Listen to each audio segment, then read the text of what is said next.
Welcome to A Damn Good Question, the weekly broadcast that helps you understand the top news stories with a conservative twist.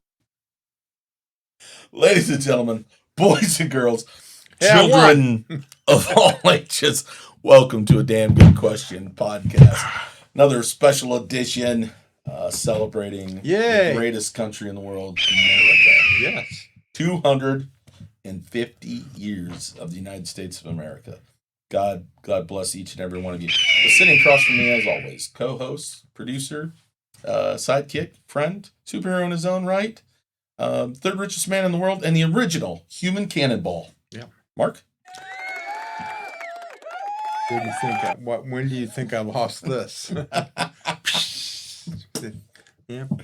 Oh, No hair. man, I know. Anyway, It was a long time ago, but I've been around for a long time. Do you remember where you were 50 years ago for the 200th? No. Were you around? Yes. See, I was 19. And I had an old ex-girlfriend. We were still friends. I was 2. And we were at the fireworks. Okay? Fireworks. And she and I were sitting next to each other. Anyway, she and I made out during the fireworks. I didn't even watch the fireworks. So I missed them. No, you didn't. You were creating your own. I was creating my own. Which is part of the Americana experience, my friend.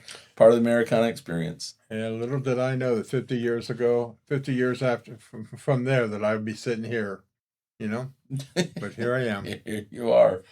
And I, of course, your forever host, SGD. And welcome to the Good Question. Our thousands and thousands of listeners. Remember, subscribe, like, share it with people. We get lots and lots of views that don't get counted because a lot of times people don't subscribe. So subscribe, follow, share, help us grow. And I think this is going to be a very interesting one. Yeah. Okay. I stand before you today to address a topic that many find uncomfortable, but it's something that we have to discuss and we have to talk about because it is undeniably reshaping our country's and our nation's future. The transformation of what was once known as the traditional white American culture.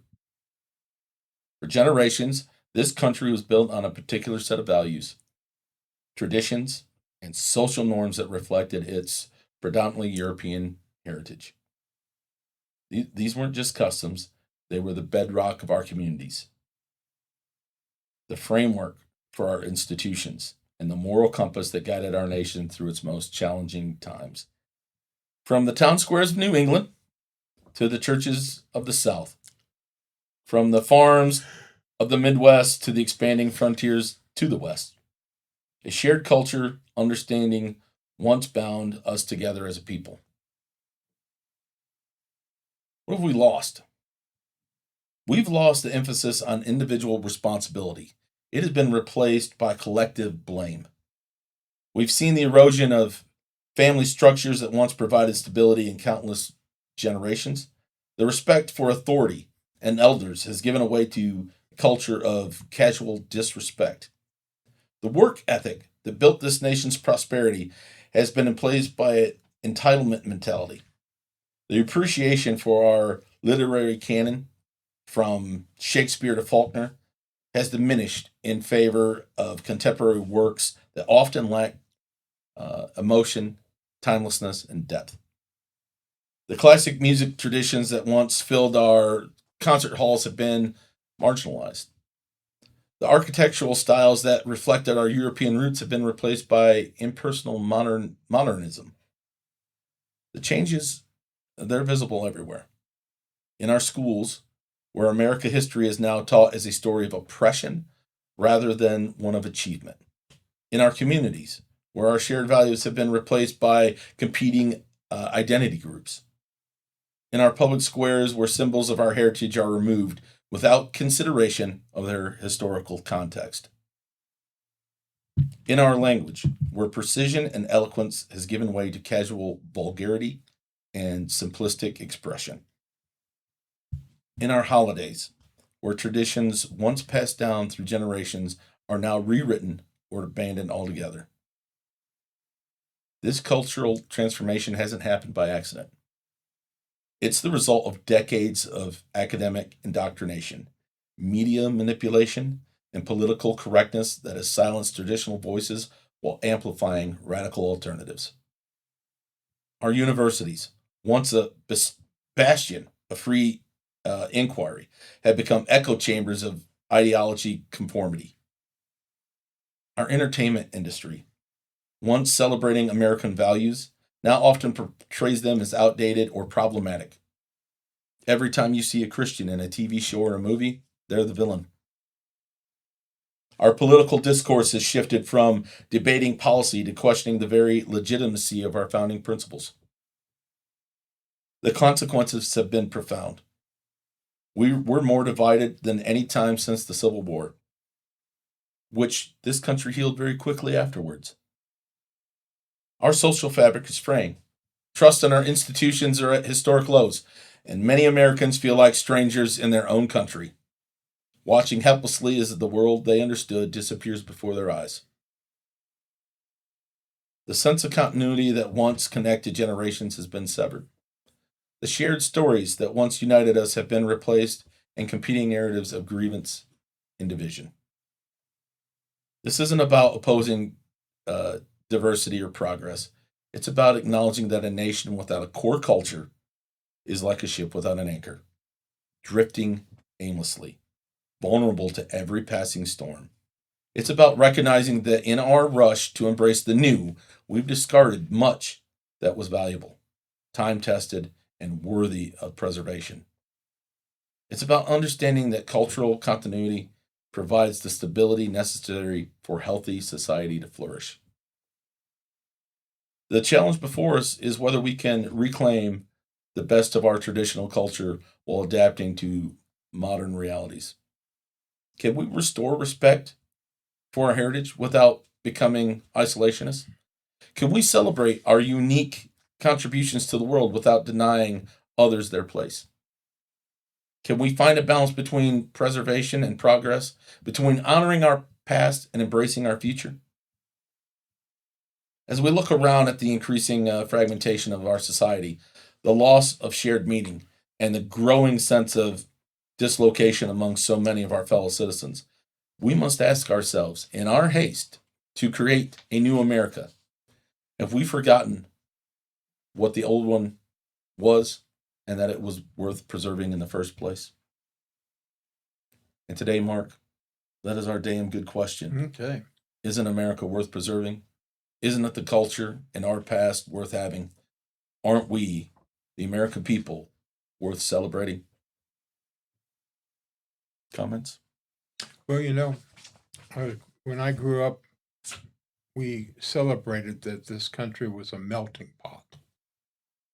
And yes, it needs to be a melting pot. And melting pot means that everybody melts together as one, They become Americans, become Americans. not pockets of uncivilized And we heathens. have pockets of people in this country, and well, Dearborn, Michigan is ridiculous that Ridiculous. it's now not even part of this country anymore. Demanding that church bells don't ring on Sundays because it disrupts Islam. Yeah, they need to leave. They need to leave. They need to leave. They're not melting. Nope. They're not becoming Americans, and that's fine. They have a right to their own culture. They are incorrect and evil, but they have a right, and they can go someplace else. We need to get rid of these pockets of problems, and we've always had different neighborhoods that represented different things. But even then, we had a commonality, everything. But people, this is a Christian country, and people say, "Well, no, it isn't. It needs to be." It always had been. It always was. It always will be. And I tell you what, if you want us to change the Constitution, let's work on that, because I have no problem in declaring this a Christian country. And the fact that we've accepted other religions is maybe admirable to just a little point, because really we shouldn't. Islam does not belong here. Buddhists do not belong here. None of these people belong here. And if I'm a racist and an Islamic phobe or whatever, bigot, that's good. So- Then I am. so- So be it. Islam believes there should be no other religion but theirs. Yeah. They believe that infidels should be killed. They believe that it's okay to rape women who do not follow their belief because it shames them and keeps them out of heaven. They believe that if you leave the religion, you should be beheaded. And I don't even want to talk about what they think But- about goats. But we're the bigot, Yeah. and we're the Islamist Yeah, no, phobe get for not out. wanting them. Get out. Get out. And we're going to have to get them out because they think they want to take over. The communists are the same way. And these people have no business in this country. What the communists don't understand is they believe that they will use the partner with the Islamists to Yeah. change it, and as soon as it's changed, the Islamists will kill all the communists. But It's we have- happened. It's happened many But we have a places before. celebration. Today is the 4th We of have July. a celebration, the 4th of July, the founding of America, 250 years years ago. of the country God gave to man to put man forward in the world, to rise men up from poverty, to expand His word, His beliefs. Greatest nation in the world. Greatest Ever. nation ever, except for maybe Atlantis. Yeah. I forgot about Atlantis. Atlantis was probably really cool. But they seem to have drowned in their own success. 40 days and 40 nights, bud. Yeah. Happens. So I've been told. Okay. But we're going to keep it simple. We want you to get out there and celebrate with your family. But remember what you're celebrating and how you're celebrating.